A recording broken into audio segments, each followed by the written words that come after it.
Meu nome é Tamara, sou hematologista. Faço parte do grupo da SofosMed. Nossa intenção é trazer conteúdos de qualidade na área de oncologia, hematologia e na área de cuidados paliativos. Então, se você gosta do nosso conteúdo, já curte, comenta, deixa um comentário. Bom, hoje eu vou falar um pouquinho sobre um assunto que é comum na hematologia, que são achados críticos e que acendem um sinal de alerta quando a gente avalia um paciente.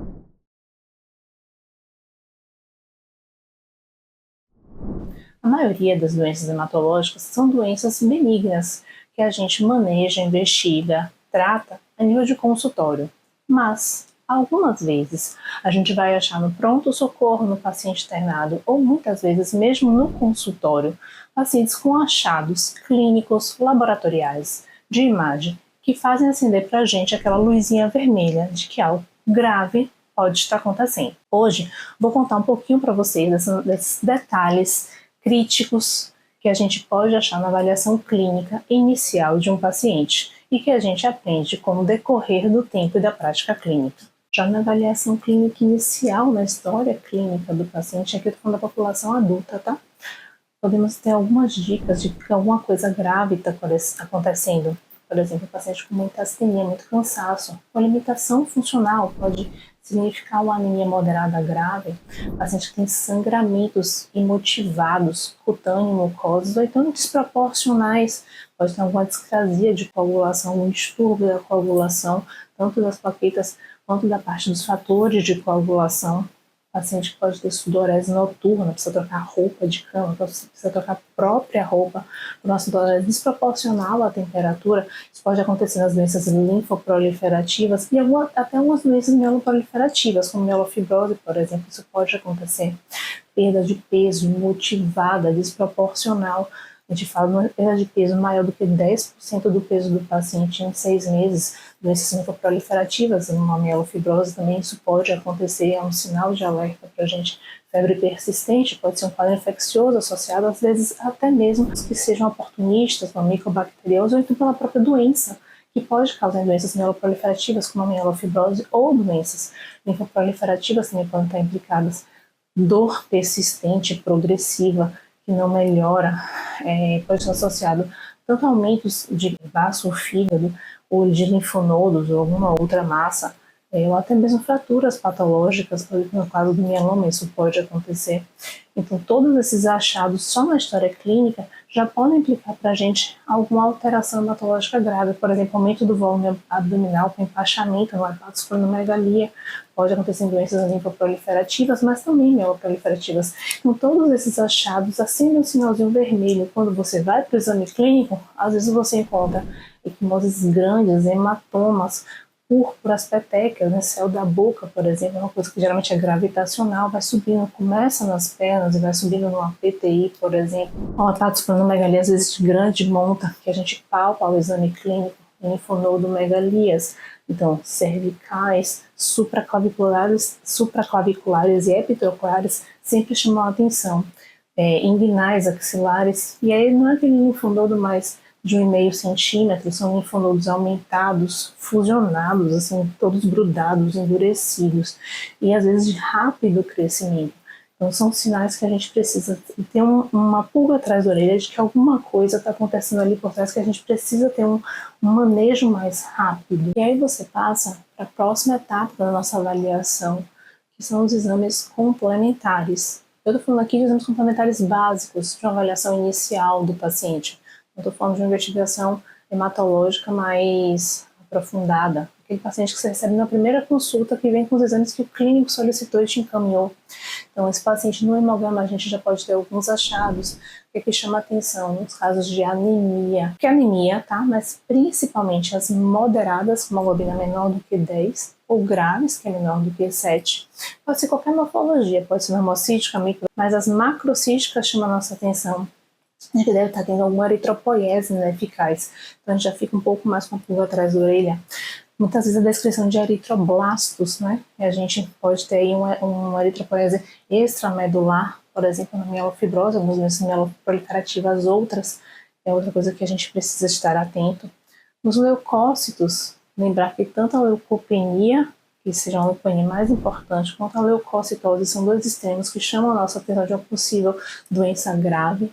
Nas neutropenias, nas leucopenias, não tem um número fixo que chame a nossa atenção, mas a gente deve olhar o hemograma como um todo sempre, né?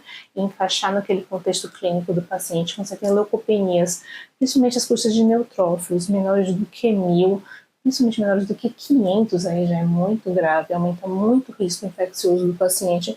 E você pode pensar nas leucemias agudas, por exemplo, e também nas aplasias de medula ou síndromes mielodisplásicas.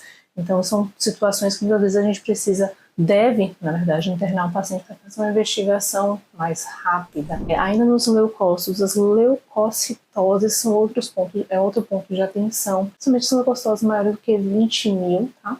Quando a gente tem essas leucocitoses, seja as custas de células mieloides, seja as custas de células linfóides maduras, a gente pensa mais nas leucemias mieloides e linfóides crônicas, que são doenças de manejo predominantemente ambulatorial, exceto se você tiver uma agudização. Mas nos casos de células imaturas, que são células blásticas, e aí fica uma dica, sabe aquela letrinha pequena que vem no rodapé ali do leucograma? Leia. Ali é sempre importante da gente ler. Muitas vezes a descrição de células blásticas, isso inclusive acontece na prática clínica, que a pessoa não leu, porque é aquela letra miudinha, né? E uma descrição que não é fácil da gente interpretar. Mas ali está o pulo do gato. Então, quando tem uma descrição de células de tamanho moderado a grande, com núcleos grandes também, com cromatina frouxa, com nucleolo evidente, isso são descrições de células blásticas. A probabilidade de ser uma leucemia aguda é enorme. São pacientes que precisam ser encaminhados para avaliação hematológica imediata, muitas vezes no pronto-socorro de um hospital que tenha suporte de hematologia. Então, sempre, nunca esquecer aquelas letrinhas miúdas que tem ali embaixo. Ali pode estar o pulo do gato. E falando um pouquinho das plaquetas, temos principalmente as plaquetopenias como condições de maior gravidade, que precisam de uma avaliação mais imediata. Quando a gente tem plaquetas entre 100 e 150 mil, principalmente de forma persistente, né? Isso dificilmente é algo patológico. Geralmente é uma variação da normalidade relativamente comum na nossa população. Mas, quando temos plaquetas menores do que 100 mil, principalmente menores do que 50 mil, e quando estão associadas a sangramentos, isso chama a nossa atenção de que algo patológico um pouco mais grave deve estar acontecendo e que precisa de investigação mais precoce. Então, quando a gente fala em sintomas associados, geralmente quando você tem sangramentos cutâneos, mucosas, petequias, púrpuras, equimoses também, e isso requer que a gente tenha uma avaliação mais precoce. Lembrando que a gente não olha só um item, a gente olha o conjunto. Então, geralmente, se o paciente vem com uma plaquetopenia isolada, plaqueta baixa isolada, menor do que 100 mil, associada a sangramento, mas com um hemograma bom e um leucograma bom, geralmente é uma PTI. O paciente, geralmente, tirando o sangramento, não tem outras complicações. É diferente de quando você tem um paciente com uma plaquetopenia associada a uma leucopenia, uma anemia grave com necessidade transfusional, aí você já vai pensar não em PTI, mas numa leucemia aguda, numa aplasia. Então, o raciocínio tem que ser no contexto laboratorial e clínico do paciente.